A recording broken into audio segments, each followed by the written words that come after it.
You're listening to CBS Sports Radio. We are all sports 24 hours a day, 7 days a week. Strong opinions and your phone calls. Expect it here. CBS Sports Radio.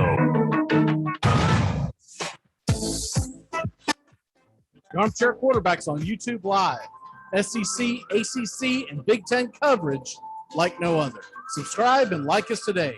Your first choice for sports talk live from the First Coast. Hey, Jacksonville, winter is the perfect time to start planning for your healthy, pest-free spring lawn with True Green, America's #1 lawn care company. True Green's science-based approach and local expertise will help give your lawn the year-round care it needs to be thick and weed-free. Go to truegreen.com/radio to save 50% on your first service. Just call 866-946-5956 or go to truegreen.com/radio today and get a lawn to be proud of.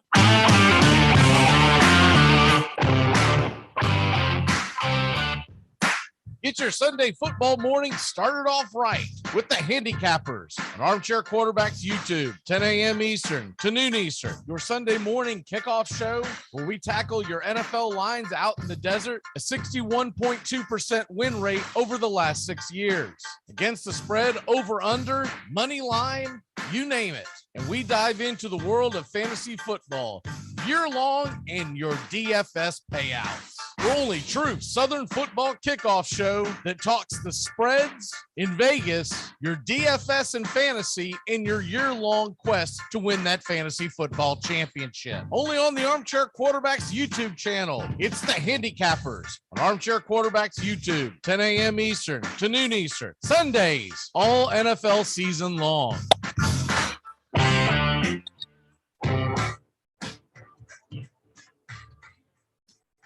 At Jewelers Mutual, we're a little obsessed with jewelry. Obsessed like auctioneers with talking fast. 50, we're going to fit pop stars with auto-tune. And dentists with asking questions. So, how did he propose? After they put their hands in your mouth. Great. Yes, we've made jewelry our obsession for over 100 years. We love it so much, we named our kids Ruby, Amber, and Opal. Venti soy latte for Opal? At Jewelers Mutual, we insure jewelry and only jewelry, which is why people who are also obsessed with jewelry trust us with theirs. Saturday mornings, 8:30 Eastern. Dixie Football Nation is back and better than ever. We've got Tony Agolini, Matt Carr, Tones Ariola, Bobby and Angelo, along with Mac McGee this fall. Dixie Football Nation heads to the gridiron, talking ACC, SEC, the Big Ten, and all the big games throughout the college football land. That's Dixie Football Nation, 8:30 Eastern, 7:30 Central, Saturday mornings on the Armchair Quarterback Show's YouTube channel, going live. Or catch the instant replay. Take the road less traveled in the newly redesigned Hyundai Santa Fe. With available H-Track all-wheel drive to help you get off the beaten path a little further together. And intuitive safety features that can help you see what's waiting around the bend. Plus, with generous room for 5 and comfortable available Napa leather seating, you can go for more drives as a family without driving each other crazy. Find new adventures together in the Hyundai Santa Fe. I'm Amy Lawrence, and I'm up late, always, after hours, hanging out with you on CBS Sports Radio. Check it out, 2 a.m. Eastern, 11 p.m. Pacific. Take me out to the ball game. Get caught up with the big stories from around the world in sports in just a few minutes. It's Take Me Out to the Ball Game today, weekdays. Armchair Quarterbacks on YouTube. Baseball, football, basketball, whatever's trending in the world of sports, it's on Take Me Out to the Ball Game today in just a few minutes. It drops weekdays. CBS Sports Radio. You're listening to the Armchair Quarterbacks on CBS Sports Radio, #1 sports station. Good morning. This is your Armchair Quarterbacks Sports Flash. Here are your lines out in the desert. Sunday's action gets rolling in the National Football League at 1 p.m. Eastern. Miami getting 14 on the road at Buffalo. The over-under is 48.5. Panthers +3 at the Falcons, and the Eagles are a 3.5-point underdog. They're in Detroit. The over-under is 48. Tennessee Titans +1 at Indianapolis. The over-under there is 51. The Rams, 14.5-point favorites in Houston. The over-under sits at 47.5. In Cincinnati, they're giving up 10.5 in New York to the Jets. The over-under is 43. Steelers +3.5 at Cleveland. Over-under sits at 42. And the 49ers are giving up 4 in Chicago. The Bears and Niners over-under sits at 39.5. Your later action has the Jacksonville Jaguars at the Seattle Seahawks. The Jags are getting 3.5, and the over-under is 44. Patriots getting 4.5 at the Chargers. The number is 49. And the Washington football team is in Denver. Washington's getting 3. The over-under is 44. Tampa Bay Buccaneers are heading to the Big Easy, and they're giving up 4.5 points to the Saints. The over-under is 50. And tonight, the Dallas Cowboys are getting 2.5 in Minnesota. The over-under is 53.5.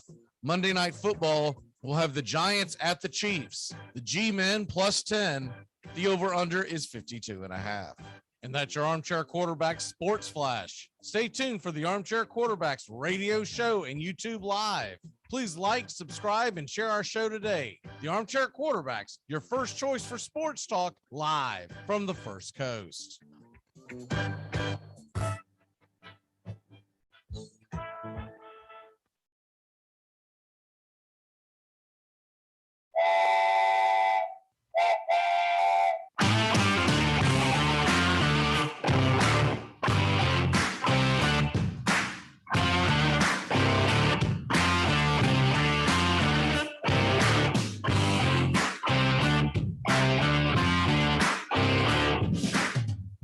Welcome to the Handicappers, your Sunday morning kickoff show where we tackle your NFL lines out in the desert, a 61.2% win rate over the last 6 years. Against the spread, over, under, money line, you name it. We dive into the world of fantasy football, year long, and your DFS payouts.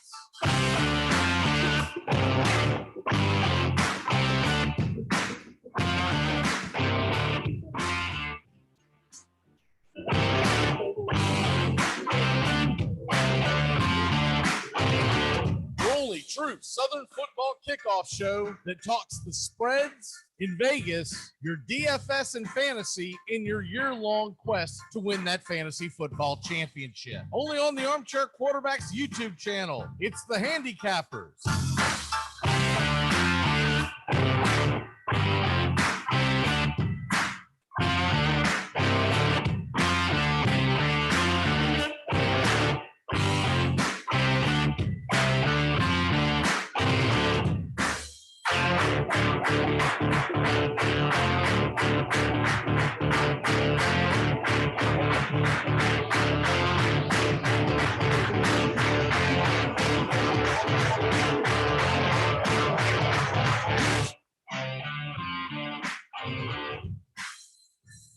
Welcoming in Bobby the Kid with Joey and Tones Areola, with Stephen Troche and Sean O'Toole on the way. With your host, Mac McGee. Welcome to the Handicappers.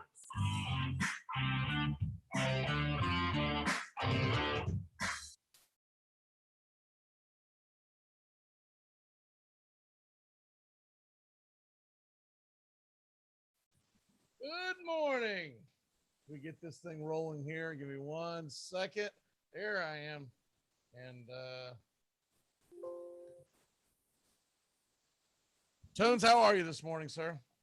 Good, Mac. Another day, another win for you guys last night. That was another incredible one. I'm sure you're a little spent after that marathon, but happy Halloween, brother. Glad to be on for football on a holiday. Yeah, I'm absolutely exhausted. I'm ready for all this to be over with one way or the other. I don't blame you there, man. It's exhausting when your team makes it that far. These Saturday or Sunday morning shows after a World Series game, because I think I'd be dipping out. I'd be just like, screw it, dude. I'll set it up. Y'all run it. I'm done. My voice is gone. Everything's gone. Programming note, by the way, I forgot to bring this up because I've been so damn busy. Just kind of slipped my mind. No shows next weekend. I'm have to go to a wedding that I couldn't get out of, and kept hoping that couple would break up between now and when I first heard the news. But it doesn't look like it's going to happen. So they're getting married, and we got to be there, and it's out of town. And unless I can figure out some way to do a pop-up show on either Saturday or Sunday, I'm just scrapping it because I don't want y'all to get prepared and me not be able to do it. So that's what's going on next weekend. Thankfully, we were able to do the show yesterday because the big college football day. Mm-hmm. I try to keep an eye on it. Couldn't watch it because obviously I was doing the World Series, but it looked like your boys put up a pretty good fight against Ohio State. I covered the spread. I did take Penn State. I actually took a goofy money line pick of Penn State and Florida State winning outright. That didn't come that far from happening. What a heartbreaker that Florida State one was. I had their spread and I lost that on that last little lateral, Damn stupid. That lateral play. I covered because I had Florida State plus 10.5. And I thought they were going to I thought they were going to kick the extra point. And I was like, oh, are you serious? And then I was thinking about all the people that took FSU. I'm like, this is garbage. What a dumbass, goofy throw to turn into a touchdown. It was a heartbreaker. When they did the replay, they should have came back and said, it's a touchdown, but you know what? What's right is right. It's 24-20. That's the final. We're done. I would have been a happy guy. You're welcome, betting America. I wish more ended like that. It's such a stupid ass play come on. Clown job right there. But that was they look better. They do. They much better team. What's still holding them back is, and I know I get pushed back from this with Angelo. Jordan Travis is trash. I don't care what he tries to tell me. He's a trash quarterback. And you're so limited when he's behind center. If they can get a real quarterback in that facility, they're going to have something down the road. And I honestly think Purdy's on his way. They just aren't giving him the snaps. I think because Norvell really wants to try to get to a bowl game. So he's going to continue to try to win with, the limited ability of Travis. And then once they get to the point where they're eliminated from the bowl game, I think you'll see Purdy, because Purdy came in last week, man. I'll tell you what, he was slinging it. But anyways, Notre Dame held on and beat North Carolina as well last night. So congrats to your boys. That was I didn't see any of the game, but I was watching it on the ticker. And that was back and forth. I thought Notre Dame would really put them, would pound North Carolina. I was surprised, first of all, that North Carolina scored that many points on Notre Dame, and then that obviously it was a close game. But anyways, let's go ahead and get going here. Start with your bold and cold predictions. Tones, I'll start with you. All right. For my cold prediction today and trending down, I got Tyler Boyd on the Bengals. He's now 4th in targets on the Cincinnati Bengals roster, and that's behind Higgins, Chase, and CJ Uzama, who's been on the way up. And he just hasn't had a big fantasy game since week 3 now. It's safe to say that he is taking the back seat in Cincinnati. Joe Burrow has found better rapport with other receivers, so it's safe to put on your bench Boyd in pretty much any type of format at this point. Also trending down is Mike Davis, running back Atlanta. I know the coach said this week, we want to get Davis more involved. Well, until you actually see that, don't believe that, because Cordero Patterson has been the lead dog in that backfield. So Boyd and Davis on the way down. Then on the way up, bold predictions, I'm going with a couple of tight ends. Mo Alley Cox is one of them. He has a touchdown in his past 2 weeks, and in week 4, he exploded for over 16 points. I like what he brings to the table today against the Titans. And then I'm sticking with the Bengals. CJ Uzama, he's been doing pretty well lately in non-PPR formats. He is 7.5 plus in 3 out of the last 4 weeks, and he has multiple 2-touchdown games this year as well. He's slowly moving up Burrow's favorite target list into the number 3, number 2 range. So I'm going with Mo Alley and CJ Uzama for my bold predictions today. All right, Jerry, what say you? Yeah, how we doing today, fellas? I'm going to start with on the way up for me is obviously going to be Khalil Herbert. He's been a really good running back. I know the Bears got blown out last week, but they didn't have a chance to run the ball today at home in Chicago. Against San Fran, who's just not played that well lately. I know they have a pretty good defense, but the Bears, I think, are going to play well today, and that's going to start with Khalil Herbert, so I think he's on the way up. And then I'm just overall down, cold on the Jets. I mean, their wide receiver situation, Corey Davis and the boys, was just really not getting it done. Now they don't have a quarterback. They just got Joe Flacco over. So unless you have Carter at running back, I don't really like any of the Jets. So for my up, I'm going to go Khalil Herbert. I think he has a big day. I think he has over 100 yards and a touchdown. And the Jets offense, I would mostly stay away from. I don't see them putting up many points against the Cincinnati Bengals. Well, Corey Davis is hurt. He's out for today anyway. That's what I'm saying. Like they don't even have him. I would be down on anybody on the Jets except for Carter at running back. You're not a big believer, Mike White? Unfortunately, maybe Joe Flacco time. I thought he retired. My gosh. I'm surprised they're not just throwing him in there going, screw it, dude. Anything's better than this guy. Let's go. Yeah. I'm a little surprised by that, but it is what it is, I guess. Any lines jumping out at y'all early on this morning before we get into your picks? One interesting line to me is Urban against Pete, 3.5. Seattle's given. I do like Seattle at home in this one. They came off a tough loss last week.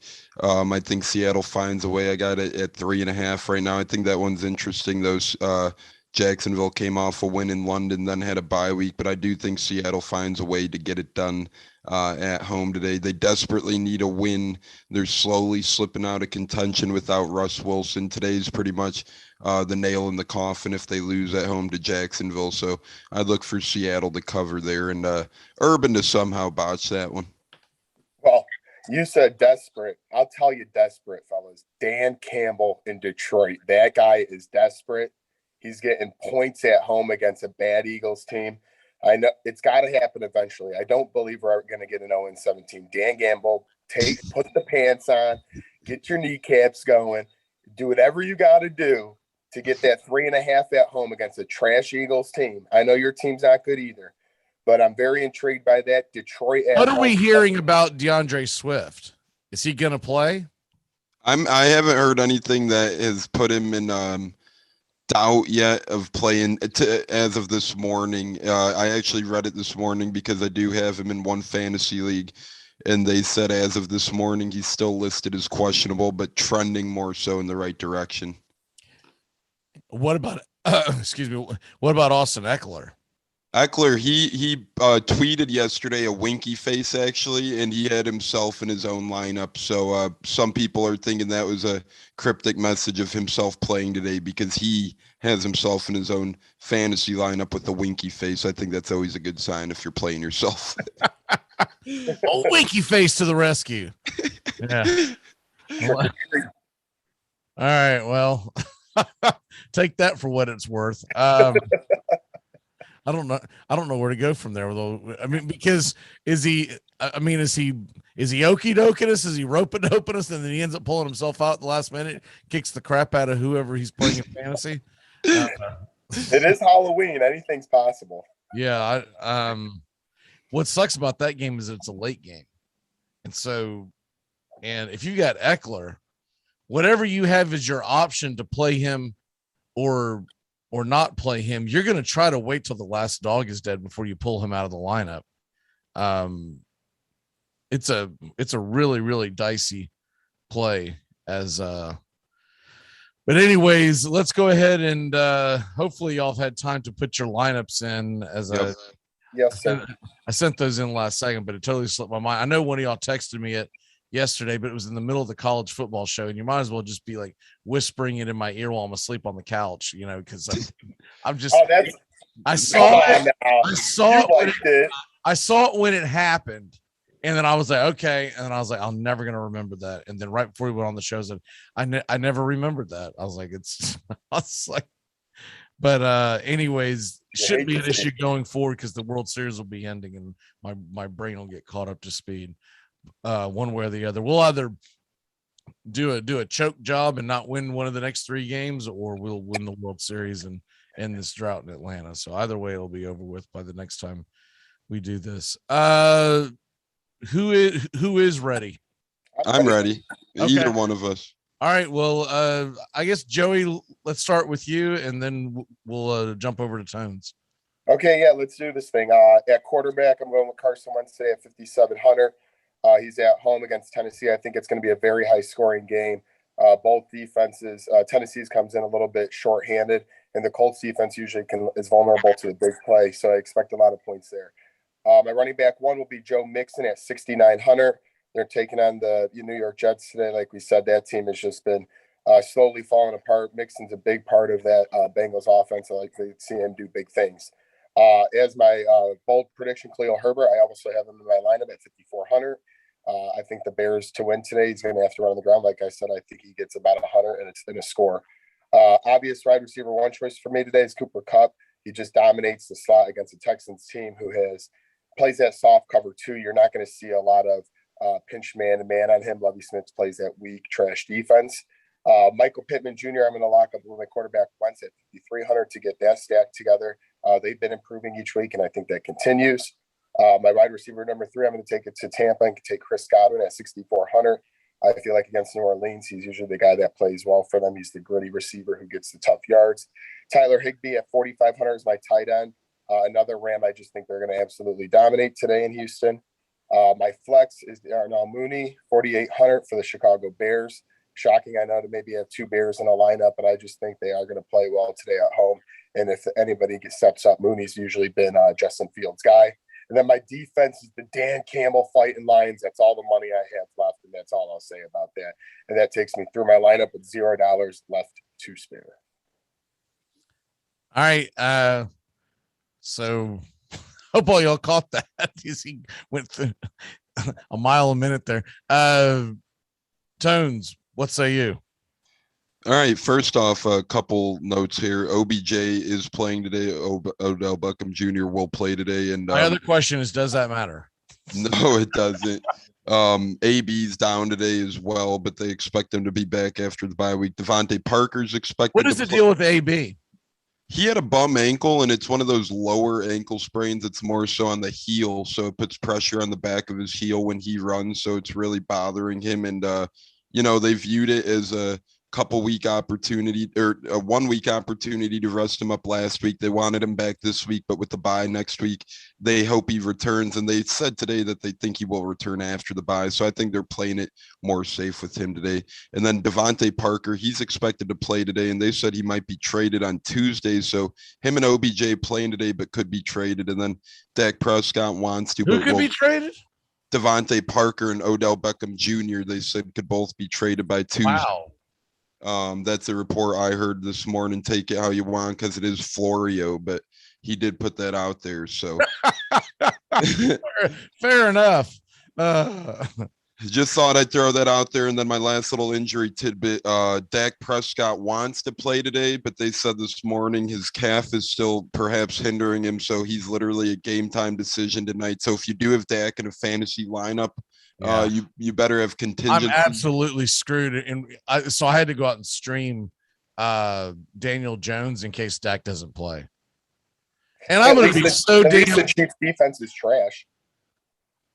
I get that, but so is Daniel Jones because you don't know what Daniel Jones you're going to get. It all comes down to their game plan. There's some weeks where he explodes, and there's some weeks where and it's usually the weeks where you think he's going to go off that he doesn't do anything. And so that's true. And I'm going to be so busy with this game tonight.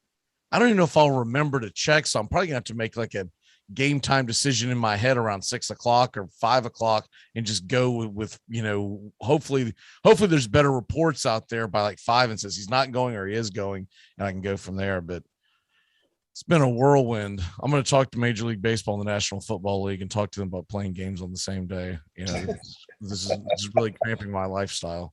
Go ahead. Sorry, I didn't mean to cut you off.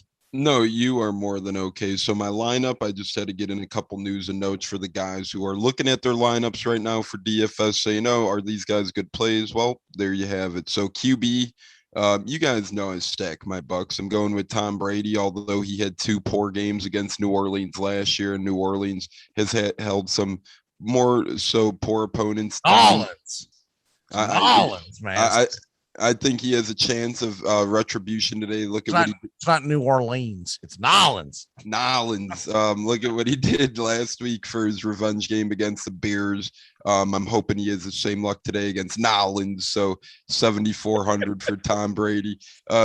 James Robinson, I do like him today, although I like Seattle. Their run defense and their defense nowadays is just pretty trash in general, ran by old Pete. So I'm going with Robinson for 6,600. It seems like Urban Meyer has finally found a way to figure him out for Jacksonville. He is, to me, Robinson's a top 5 back in the NFL, and Urban's finally using him like the running back he is. So all good signs for his fantasy owners. And I know we used to beat this drum, but I'm beating it today. Javonte Williams for 5,300.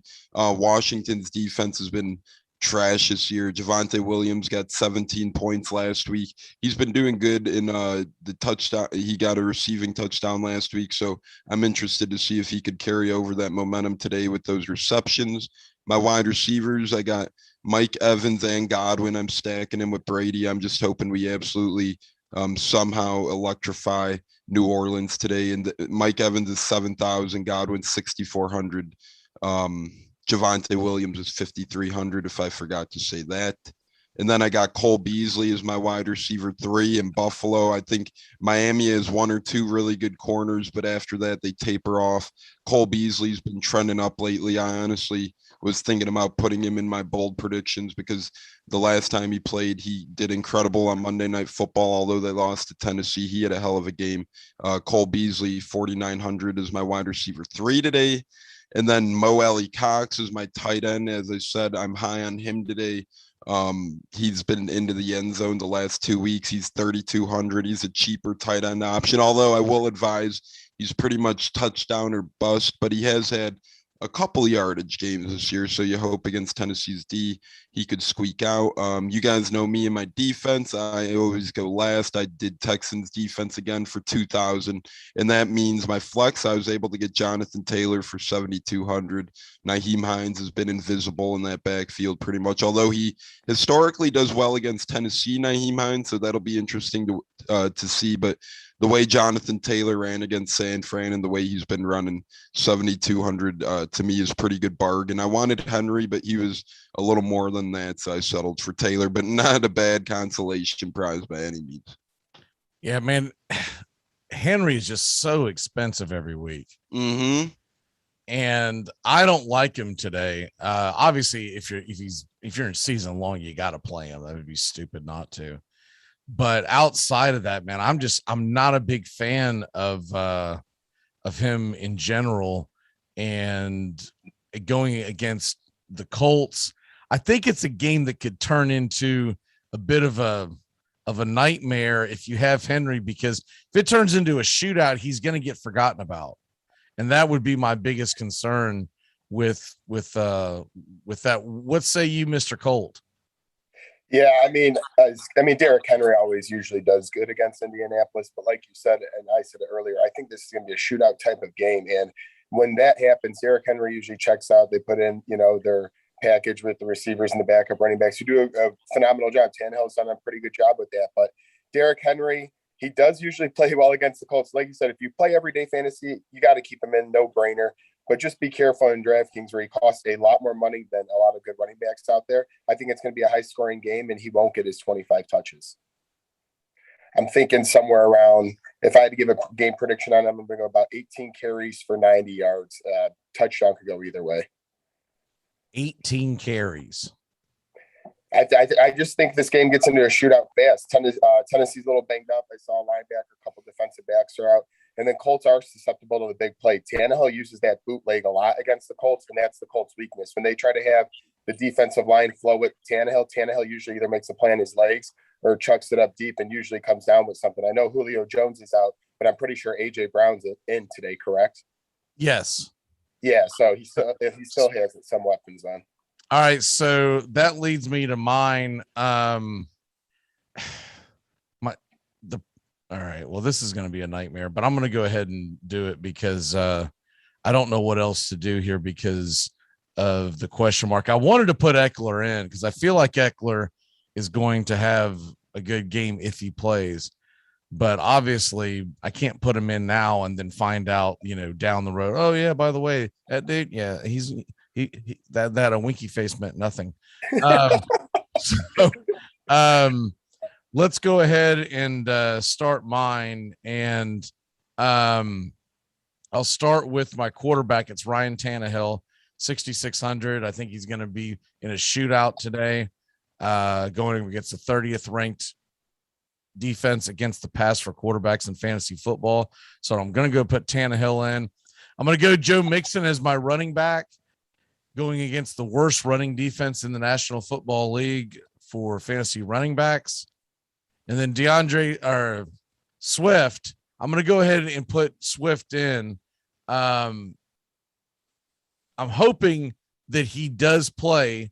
I'm going to just go ahead and roll the dice and say that he does.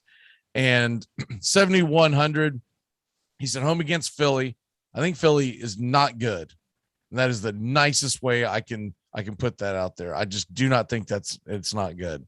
And I think Detroit's got a chance of winning this game. So I'm going to put him in. So because I started Tannehill, and you got to go with AJ Brown. I mean, at this point, what are you doing if you're not doing that, right? Correct. And so I'm going to go ahead and put AJ Brown. Mike Williams is going to be my wide receiver, my second wide receiver at 7,700. Brown, by the way, is 6,900.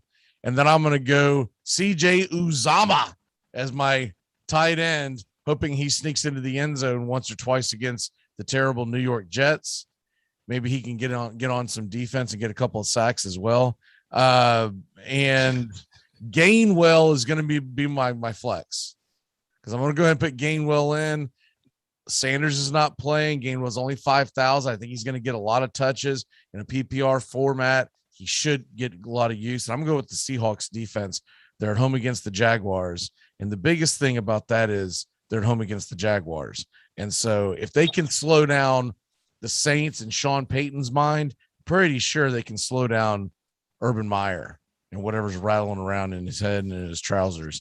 So trick or treat. The Jacksonville trouser snakes. And so that'll be it. And I got 100 left over, but I basically did this on the fly as we were talking. So don't follow that lineup. This one was done on the fly by me this week, and it is what it is. See, Bobby. Yep, Bobby's here. Let me go and let him in.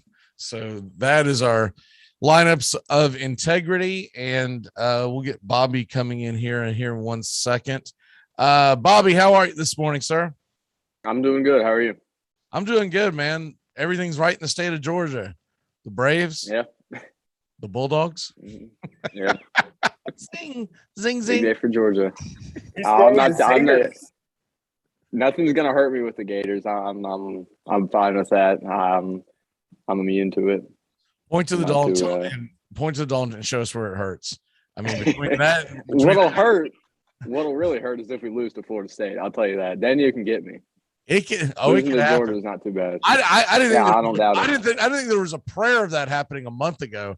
Now I'm like, you know what? This game may not be a blowout. I still think Florida wins, but it'll be close. I think. I think it'll be a better game. But I'm still not banking. I'm still not banking on Florida State even covering the spread because it's in Gainesville. If it's in Hassey, I give them a fighting chance. But we move on. What is your cold and bold predictions today, sir? Some guys I think are going to have a big day. I like James Robinson a lot versus the Jaguars today. Or not the Jaguars, playing for the Jaguars. Against the Seahawks today. They have a bad run defense. They have a quarterback that probably won't keep their offense on the field for too long. So I think James Robinson is going to get the ball a lot, and I think he's going to score a couple times maybe today. Another guy I like. Hold on one second. Sean O'Toole says, I want to see Tones eat the banana bread McGee sends him for the radio play-by-play. I already had it. I should have saved it for the morning, but it was better than a Harbaugh banana bread. I will say that. No slumber parties. I'm assuming that's a a reference to yesterday's show. I didn't know if Sean was watching or not, but yeah. Anyways, go ahead, Bobby. I didn't mean to cut you off. Another one I like today is DeAndre Swift against the Eagles defense. They're He's going to 26th in play. fantasy. Yes, he's been questionable just about every week, I feel like. He always seems to play. It's kind of like a DeAndre Hopkins type of thing. I don't know what the deal with that is, but I think DeAndre Swift, he's expected to go today, I believe. And the Eagles' run defense has not been good. I expect him to have a nice day. Some guys that I don't think will do as well. Let's see. I'm iffy on the Bengals receiving core as a whole today. They're playing the Jets. It's a game that I could see getting out of hand pretty quick, and I don't trust. I think they'll run the ball quite a bit today after they get up, and it's not going to be a big scoring day for the Bengals receiving core as a whole. So I'm staying away from them. Let's see. Another one I don't like. I don't like anybody on the Dolphins as well today. Last time they played the Bills, I think they got shut out. It was ugly. Yeah, they did. It was 35-0 in Miami. Yeah, I don't think you're going to see. I don't think you're going to see that today. But yeah, I don't think you'll see it be that bad. But I don't trust any Dolphins players today as well. So those are two teams that I'm staying away from regarding fantasy today. Except our receivers on the Bengals and just the Dolphins offense as a whole. All right, so let's go ahead and move on from that. Looking at let's go ahead and dive into some of these lines. For argument's sake, if you go to the ESPN scoreboard, just so everyone's on the same page, let's just use that from now on. It's too confusing with the 95 sports books that are out there. So ESPN has started putting the lines on all these scores. So we'll just stay on the same page and that'll be the line. Okay. I think they do it. I think they do a composite from MGM and a couple of the others. So let's go ahead and start looking at some of these lines. Let's go ahead and just peel the Band-Aid off and talk about it. The Titans are a 2.5-point dog on the road in Indianapolis. If you got this early in the week, Tennessee was actually a favorite. So if you like the Colts and you grabbed them early in the week, it was fortuitous because the line has continued to go in the Colts' direction for good reason. Anytime a team's at home in a division clash, and this is a must-win game for the Colts, not so much for the Titans. It's going to be desperation time for the Colts. Where are you at on this? We'll start with you, Joey. With the Colts, it's -2.5 and the over-under is 51. Yeah, I usually stay away from my own team, but today I would take Indianapolis. It is desperation mode, like you said, at its finest. And they're actually the healthiest they've been on the season. Unlike the Titans, who are a little bit banged up right now, our defense is fully healthy. We got our pieces back. T.Y. Hilton will be playing alongside Michael Pittman. So I like what we're doing there. And then Jonathan Taylor. The roof is open. It's going to be about 55 degrees and sunny. That really shouldn't affect things either way. But I do think, like you said, if the Colts lose, it's 3 back, but really 4. You get swept by the Titans and then you're 3 back. You're not coming back from that in the division. I don't care how you slice it unless the team really goes on a big losing streak and vice versa for the opposite. But desperation mode takes it to a big win. I think Indianapolis will get this one. I'm going to go about 28-24 Indianapolis. 28-24. Bobby, what say you? Yeah, I actually like the Titans today. And I know they're kind of hampered with injuries a little bit. Julio Jones is out. Rashaan Evans is out. But I truthfully, I think they're just the better team. I think they'll prove that today. And I get the Colts are there in a much more desperate position. But this is still a big game for the Titans. This will pretty much set a commanding lead. If they win this, it essentially wins the division. I mean, this is definitely a big game for the Titans as well because we're still really early in the divisional play, but it's because the other two teams in the division are so bad. The Colts are the only team you're really worried about, right? Mm-hmm. So if they were to win, and they've already won the first game, they would be 6-2. The Colts would be 3-5. That would be a 4-game lead in the division essentially with the tiebreaker. Mm-hmm. So that's it. And go ahead. No, go ahead with your thought. Sorry. Yeah, and the Colts are in a much more desperate position, like I was saying. But I still think Titans are just a better team. They'll go out and prove that today. I think Henry will have a big day. I actually think this will be a big day for both of the running backs, Henry and Taylor alike. But yeah, I think the Titans will come out on top in this one. I think it'll be a closer game though. Tones, what say you? The Titans, October, me and Mac were talking about it. It's been probably one of the spookiest things that you could see as a football fan. You lose to the Jets, you beat Buffalo in an epic comeback, you knock the tails off of Jackson Mahomes, his brother's team, and the Kansas City Chiefs. And then, you're sitting pretty, you're looking in first place like the much more competent team than the Indianapolis Colts. But fellas, it's Halloween. I'm going with my Michael Myers pick today. We're going with the Indianapolis Colts.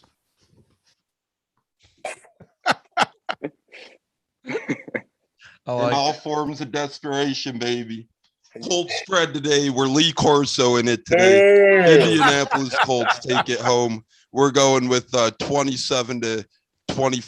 We'll go, 27-24. That gets the cover. We're going Colts. Keep that mask on that hat, because this is the day that the Colts die on the vine. Yeah. Trash statement. Don't listen to it, people. We are going to fight and win this battle. It's in our home stadium. I think if it's close, the Titans are going to pull it off, but I've got this really weird feeling the Titans are going to lay an egg, that they're just going to go on the road. They're going to go through the motions, and the Colts are going to be playing desperate, and Carson Wentz won't do Carson Wentz type things and will actually win the game. But at the same token, I still think the division is going to be the Titans, and I'm not that concerned about it. We don't play well in that stadium, and we're missing Julio Jones. And when we lost to the Jets on the road, it was because we didn't have Julio Jones. Now, we didn't have A.J. Brown either. But, man, if something happens to A.J. Brown today, then what do you got? You chucking around to Chester Rogers? I mean, this Julio Jones injury thing is really, really concerning for me. It just seems like it pops up every single week. The guy can't stay healthy. Is it usually a different body part, or is it usually the same issue lately this season? It's the hamstring, though. Yeah, it's been lower body for the last 3 years. Yep. 3 years. It's always been lower body. Of course, it makes sense because he's a wide receiver. He's going to get his legs banged up, and he's getting older. But if he's on the field, he's phenomenal. But the problem is he's not on the field very often. Yep. He's very Antonio Brown for you Bucks fans out there trying to put a comparison. Phenomenal athlete, but you just don't ever. You can't count on him to go to the post every week, as they say. So I don't know. This is going to be. I know a lot of folks are banging the over. Think it's going to be a shootout.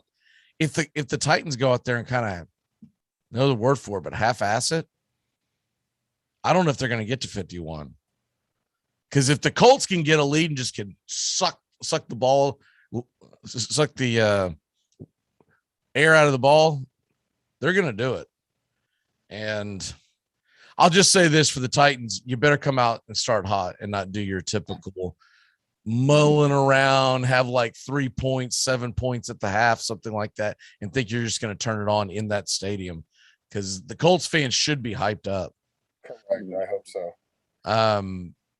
Next game on the docket, we'll take a look at here. So earlier in the week, when I thought Tyrod Taylor was going to play, I liked the Texans plus 14.5. Does not look like he's going to play now. 16-point lead spread. I don't think they have a prayer in staying with the Rams. Does anyone see the Texans covering that spread? What's it at right now? It's 16. I see them covering today. The Rams have been on Davis the road. Mills. Yeah, I just see them covering today. I think that actually Mark Ingram departuring helps their offense out a little bit. How drunk are you? I mean, you're putting Colts hats on. You're picking the Texans. Texans plus 16. That's a big spread in the NFL at home. And although I know we've seen what the Texans are recently in the past couple of weeks, they're due to cover. And I think today's the perfect time to do that. I think that Lindsey and David Johnson. All in, baby. Take the money line. Go Texans. Yeah. I'll have super underdog pick. I didn't know super underdogs carried over to the handicappers, but no, I just like them to cover. And I'm not saying they're gonna, win by any means, but a 14-point loss, hey, wouldn't shock me. We tried to do stupid underdogs with the Sunday show a few years back. So boring because most of them were like 4-point spreads, and you're like, dude, what does it matter? I mean, what are we doing over here? I'm gonna have to disagree with Tones though on that one with the Texans, and I say that because the Rams really haven't held back on bad teams they played lately. They beat down the Giants, they beat down the Lions. I don't see it changing. They struggled against the Lions. I think Lions should have won that game. Yeah, yeah. I'm mixing it up. I know they did some foul things though to the Giants when they played them. That was ugly. And I just and I don't think the Rams are going to really hold back today. They got a good running back in the backfield, Darrell Henderson. Insert Florida Panther right there, right? Banana bread. Some banana bread. Banana bread to the rescue. But banana breads lost yesterday too, didn't they? Yeah, that was a close one. That was a good game though. But yeah, the Texans, they're not a good team at all. They're going to struggle to put up points on their Rams defense.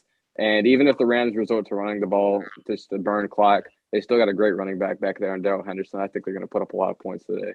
And I'm not going to guarantee that the Rams will cover, but I really don't trust the Texans at all to stay within 16 today. This one, according to all the pundits, by far the most money in Vegas has been laid on this game. Okay.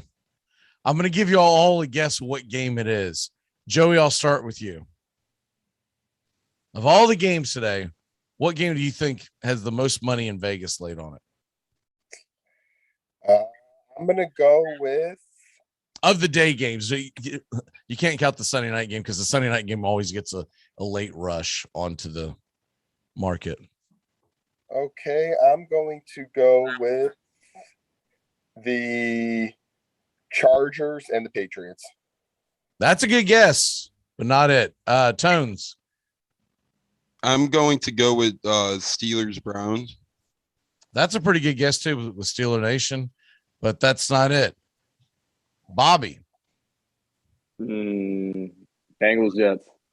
Ding, ding, ding, ding, ding. What? By far. They said money is rushing in to take the Jets. Oh my gosh. The Jets. Yes. Wow. They are taking the big money's coming in to take the Jets. Plus it's now 11. It's been hovering right around there. They've also wondered why that line hasn't moved because there's been so much money put on the Jets. It really should be coming down. So it's almost like they're trying to trick people to continue to take the Jets. So just keep that in mind. I'm not touching it today because when there's that big of a rush on the game, Bengals will win. And it's being played in East Rutherford, New Jersey. There might be some sharps in there, paying somebody off. I don't know if the Soprano family's still hanging around, but you just never know what's going on with that. So I'm not touching it, but it is a very interesting one because on the slate and you just look at it, you would honestly think that the Bengals would blow this team out of the water. Mm-hmm. But there's a lot of people that believe that it's a trick because anytime you get a team that looked terrible the week before versus a team that looked great the week before, that's usually the time to take the team that looked terrible because the Jets aren't as bad as they looked last week and the Bengals aren't as good as they looked last week. That's the theory behind the betting. I just don't think the line's big enough. If you had like a Houston Texans type of line, I'd be all over it. But 11, oof. I'll tell you what, I think I mixed up the Bengals lines with the Rams lines. The Bengals were the team that beat down the Lions. That's what it was.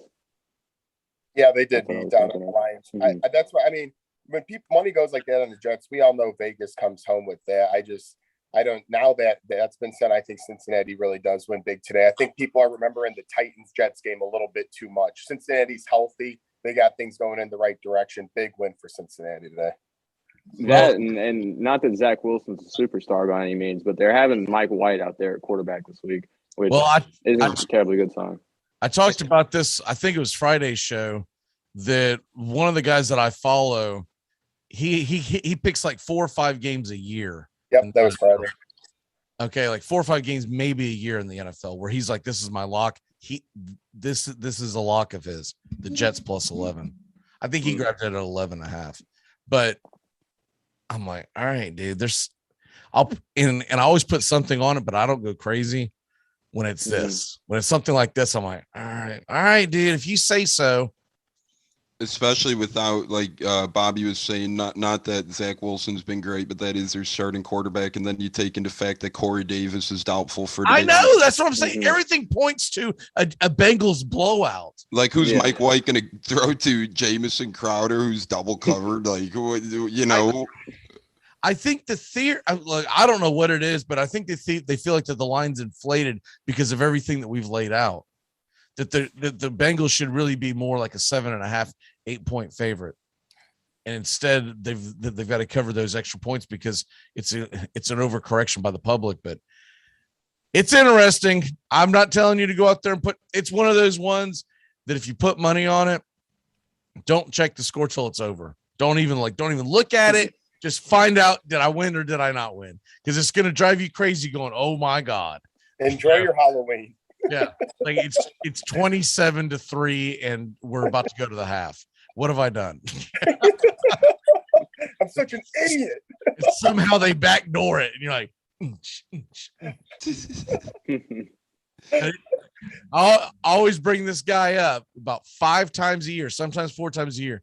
He's got a name for it. If I could think of it, I would let you know. But it's basically his lock of the year kind of thing. It's no more than a handful a year that he does, and this is one of them. And anytime he pops up, I was like, all right. And usually he can talk me into it, like really get excited. I'm like, Mike White? All right. Create a player in Madden. It sounds like they created a guy and said Mike White. And the guy's based out of New York, but he is not a Jets fan. He's not a fan of anybody. He's a severe gamble-holic, but yes. But all right, whatever. A couple other games that I find interesting. Bigger games on the docket, just as far as interest. Let's talk Bucks Saints before y'all have to run out of here. The Bucks are a 4-point favorite on the road, playing the Saints where they don't play well. Tones brought that up. I grabbed it earlier when it was a 5-point swing to the Saints. Now it's dropped down to 4. That's about as low as I would take it before I would not swing back, because I do think the Bucks are going to win. I just think this is going to be one of these goofy games where the Bucks are going to have to squeeze it out in the end, and it's not going to be a touchdown win. It's going to be one of these typical games where plus you have Mark Ingram coming back to the team. You know that's going to be a shot in the arm. I think the Saints will hang around in there. I think it's going to be lower scoring than what the experts think. It's 48.5 right now, and these two teams play each other twice a year. They're familiar with themselves. I'm going to call it right now. Bucks 23-20 winners. Tones, let's get your let's do Tones last. Bobby, real quick, what's the score in the game? Say Bucks win 26-21. 26-21. Okay, so you've got them covering the spread. All right. Joey, what say you? Oddly similar. I go 27-21 Tampa Bay. Tampa Bay covers as well. I think that at the end of the day, Tom Brady just outdoes Jameis Winston. Both y'all have them on taking the under. The over-under is 48.5, so y'all have it just under the under. All right, Tones, give us your breakdown in your prediction. Yeah, so the Bucks struggled regular season, but they seem to figure out a little bit in the playoffs last year, perhaps against New Orleans. And New Orleans has put up some good defensive stats so far this year, but they haven't really played anyone well. So this will be a good test. Bucks offense, Saints defense, division, huge game in the division, because if the Bucks do lose, they're only a half game up in the division heading into the bye week next week. And Tom Brady knows that. So I think the Bucks ultimately do cover, but they barely cover. And I'm with y'all. I'm liking the under more. So I think 28-20 Bucks. I think that they look methodical on offense today, and they're just trying to squeak by these games with all the injuries they've encountered in their secondary. And Gronk might come back today. Richard Sherman, they said he might come back today. Couple guys, Levante David might come back today. The Bucks could be getting a little healthier today. I know the Saints are getting one of their bigger nose tackles back today, but Leonard Fournette's been running pretty well. I think Tom Brady really takes this revenge stuff seriously. I think that Bruce Arians and Tom Brady knows that, the monkey on their back has been the Saints in the regular season. I think they want to prove that, hey, we could beat these guys and we could do it decently. I think 28-20 today. I think it's a close game, a one-score game, but ultimately I think the Bucks cover, and I think they win and go into their bye week feeling a little better about themselves, a lot better actually than they would with the loss. All right. Well, as we go to lean up out of here, one other game I do want to get a take on, because I do think, from my understanding, one of the higher bet ones, basically Philly money coming in, but you got the Lions and Eagles real quick. The Lions are winless at home. They're winless and they're at home. They're getting 3. Joey, what say you? I'm taking Dan Campbell all day. It's Halloween. We're going to be trick-or-treating out there. They've been pulling out fake punts, fake kicks all the way. I think they're going to do whatever they can to beat this Eagles team at home. They need the win desperately. Eagles, they're just kind of a much maligned offense. I haven't been really impressed with what Jalen Hurts has been doing. Their offensive coordinator, Nick Sirianni's been a pretty boring coach overall. Defense always doesn't step up either. I think Jared Goff actually has a pretty good game today, keeps the turnovers down, and they find a way to not only cover, but they find a way to pull out a win, and Dan Campbell can sleep easy on Halloween night. I think he's a boring coach because he's got a wide receiver playing quarterback. Yeah, that could be true. What was the dude's name that came in for Denver? Was it last year because of COVID? Kendall Hendon or whatever. Yep. Hendon. He's still on their wide receiver staff this year. I think he scored a touchdown actually a week or two ago. Right. Remember the Taysom Hill against him. But that's what it reminds me of. Every time I see Jalen Hurts go out there, and he's not quite that bad, but still, I'm like, he looks like a wide receiver out there trying to play quarterback. So, anyways, Bobby, what say you on this game? Yeah, I actually like the Lions today as well. I think they're really trying to get this first win, and they have a team that they're very capable of doing it against today. I don't like the Eagles' offense much, plus the fact that they're losing Miles Sanders. He's going on IR with an ankle injury. I think the Lions have a good chance to win today. It might, honestly. But I wouldn't say Gainwell and Boston Scott are too great either. I think the Lions, I think they have a great chance of pulling out the win today, or at least just covering. Jones? Yeah, Dan Campbell, it seems like another day and other people feeling bad for him that he's crying and being an embarrassing wreck after post games of losing heartbreakers. I'm going with the Eagles in this one. I can't take Dan Campbell. He just cries about close losses, and it's embarrassing to this point. Take him while he's down. Yeah, Eagles by double digits today. I don't think they're that good. But please. The Lions, based on what the Lions have done this year, how could you seriously say that they're going to win this game, let alone cover? The one. I think the Lions win because we're talking about a 2-5 Eagles team. This isn't a good Eagles team, and as long. I'm looking at it from the perspective of the defenses are pretty much the same, and Jared Goff is greater than Jalen Hurts. Now, I'm not in a foot race, okay, but as far as reading defenses and not doing stupid things with the ball and being accurate, I'm just going to start calling Jalen Hurts the barn, because he can't hit the broadside of a barn, man.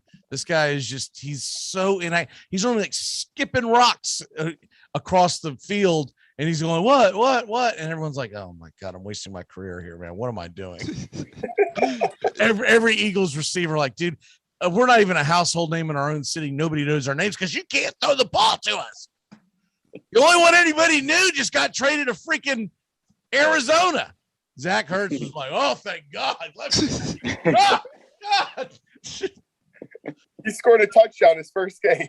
Yeah, exactly. He doesn't even know the playbook. He's like, all right, what we're going to do this play is don't worry, dude. Just get it near me. I'll be fine. Just trust me. I'm so used to it. This is a guy who's so used to going up against 100-mile-an-hour fastballs, and now he's getting like an 80-mile-an-hour changeup just laid into him. He's just gonna knock it out of the park. All right, so let's go ahead and do the locks and the one big thing. Joey, let's start with you. Yeah, my lock today. I saw this on ESPN before the show, so if it moved a little, that's fine. But the Pittsburgh Steelers +4, they're going on the road to Cleveland. I just feel like Steelers coming off a bye week should win this game in a stadium. It doesn't matter that it's really in Cleveland to me. They played there plenty of times before. Big Ben is a little healthier. I know Baker Mayfield's playing, but he's still going to be pretty banged up. Their running back situation has gotten a little bit better, but I just feel like overall Pittsburgh's going to come in a little healthier. They're going to come in better, and they're definitely going to cover. I wouldn't be surprised if they win this one in like a 24-21 game. I would go Pittsburgh straight up. Actually, that would be my prediction there. So that my lock is the Steelers +4. And my one big thing is usually I knock the Chicago Bears, but I think at home today, I got a lot of Chicago guys watching. I think they have a good offensive day, actually, after that abysmal game in Tampa Bay I was at last week where they just got the socks knocked off them. Not having Matt Nagy at the stadium is a blessing for the Bears because any closer to the stadium, like Lori Lightfoot to Chicago, both trash, keep them as far away from things as possible. So we're going to go with the Bears. I think Justin Fields and Mooney will have a touchdown. And like I mentioned before, Khalil Herbert will have a big day with 100 yards and a touchdown. So I think that's my one big thing is the Bears offense shows up big at home against San Fran. Tones, what say you? Yeah, I was telling Joe before this, I actually like the Bears as my lock of the day, and I'm sticking with the Bears as my lock of the day. I look at that San Francisco 49ers injury report. You got Maurice Hurst out, Azir El-Shahir doubtful, D Ford doubtful, Javon Kinlaw out, Jaquise Tart out. So many weapons on this defense are out. Kevin Givens out. And then you look at their offense. They got Kittle down. They got a couple running backs and Wilson Jr. Mostert out. Robbie Gold's hurt still. This team is just very banged up right now. Jimmy Garoppolo did not look that great against Colts last week. Obviously, Mitchell kept him in the game. So the guy to watch for San Fran is Mitchell because he looks like one of those rookie running backs who's actually a pretty darn good runner. They got him in the later rounds too. But I'm going with the Bears. If this isn't Justin Fields' breakout game, I don't think it'll ever come. This is against the 49ers pass rush that's 26th in pressure rate in the league, and it's ugly as it gets in terms of injuries for that front seven for San Fran. I like the Bears at home +4. That's my lock of the day. And my one big thing is your Atlanta Braves will be World Series champions. By the time this weekend is over, Mac McGee's going to be celebrating his buttocks off, and we might not see Mac for a while. So that's why he's taking a week yeah, off. that's why he's planning next week off. He's portraying it as a wedding, but in reality, he'll still be celebrating. And we're going to make sure to send the big guys some banana bread for that one. All right, brothers, we will see y'all not next week because we're not doing a show next week. Going to be out of town for the wedding. So we'll see you the following week. Sounds good, my man. I'll see you Friday, Joey. Okay, go Braves. Take care, fellas. Have a good second half of the show. Go Braves. Yes, sir. Thank you.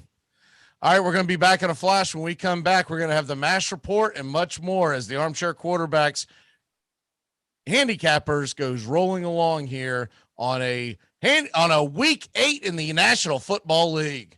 This time I'm gonna kick that football clear to the moon. The Armchair Quarterbacks on YouTube Live. We're covering the NHL all the way through the Stanley Cup playoffs. Subscribe and like us today. Your first choice for sports talk live from the First Coast. 6th round. TJ Hoshimazode. Yes, lock it up. Who? What? TJ, how's vanilla? All right. TJ, who's your mama? You mean TJ Hushmanzada from the Bengals? Put him on the board. Hoshimazole. Got it. championship. Make sure to join the Armchair Quarterbacks right here. We'll answer all your questions, pickups, trades, you name it. You want to win your league? Then listen to the Armchair Quarterbacks. It's fantasy football time.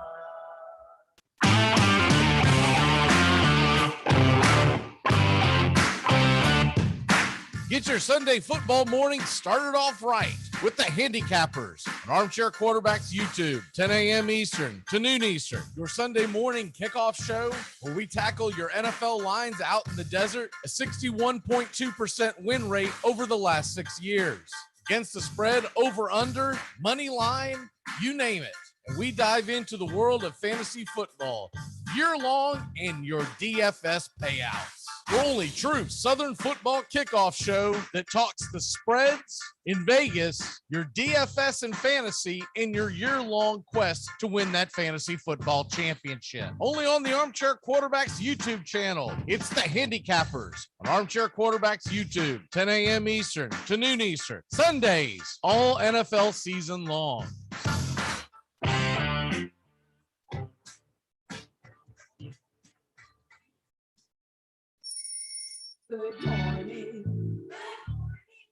Wake up, y'all. It's time to get up with the Armchair Quarterbacks.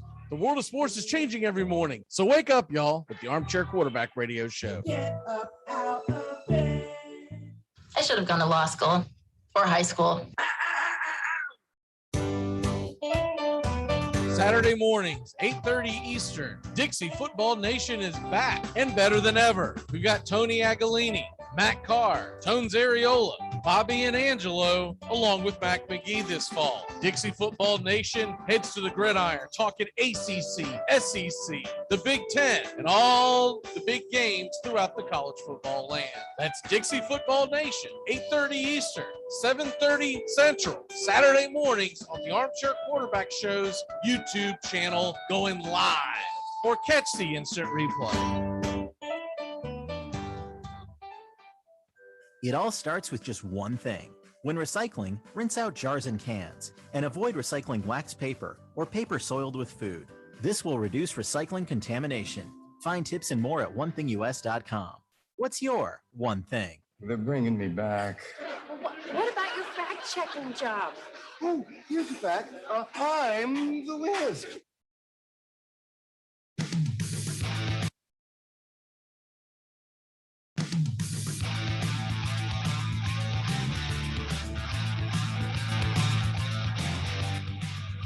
Good morning.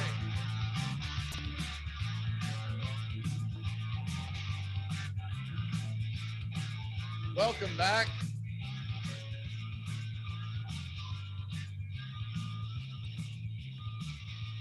Welcome on to the show. Stephen Chosh, how are you this morning, sir? Hey, I'm doing great. Hurricanes got another win yesterday, 2 in a row now. I mean, they're still not a great team, but it's always good to have a Hurricanes win. Yeah, I found it interesting that Jason Witten's playing quarterback for them. Take a close look at Van Dyke, dude. I'm telling you, that's Jason Witten.